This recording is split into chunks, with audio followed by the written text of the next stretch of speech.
So, my 20-year-old son wants to borrow the car. He wants to take his girlfriend out.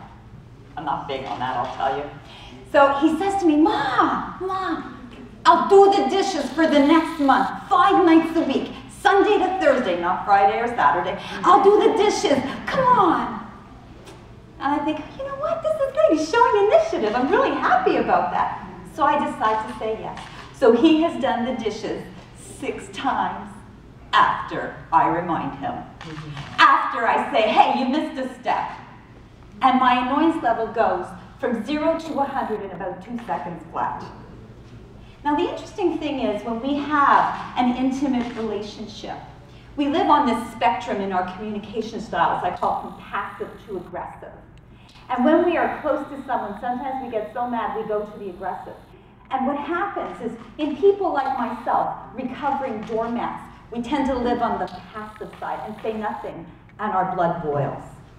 So I teach my clients how to have a better conversation where we're not attacking them. And I do it by teaching them the acronym RISE, R-I-S-E.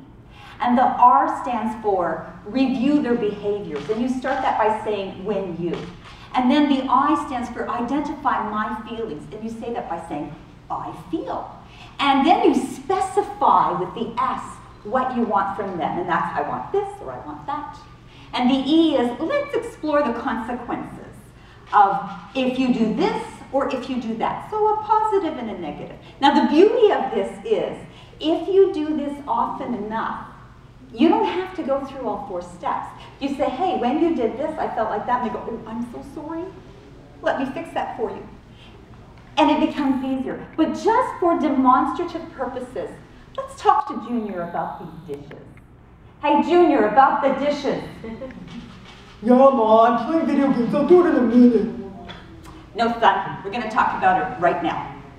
So, when you, that's the R, review, when you don't do the dishes until I remind you, I feel, there's the identifying my feelings, I feel very frustrated, and I don't feel respected.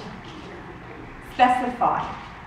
When we're finished eating, I want you to clear the dishes, rinse them off, put them in the dishwasher, wipe down the counter, wipe down the table, the stovetop, wipe down the table, look and see that everything is clean, put soap in the dishwasher, and press start. And I want you to do it without me reminding you. The positive. If you should do that, I will feel good. And I will believe in you when you want to make another deal with me, that you will honor our agreements. If you don't, if Mama ain't happy, ain't nobody happy, and you're not getting that car. Now, 2 things about consequences. First of all, be sure you have the power to follow through.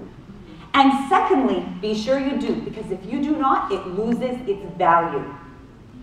So, why do this? Why bother?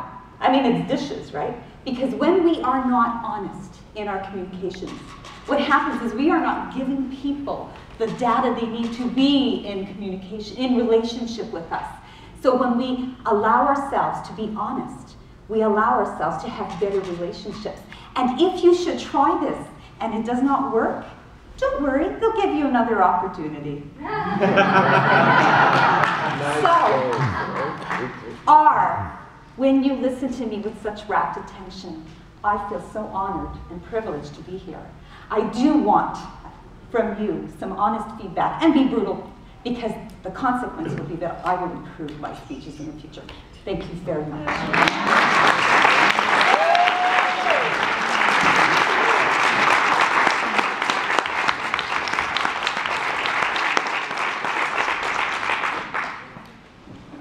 Girl, I think you just showed us how it's done. Yeah.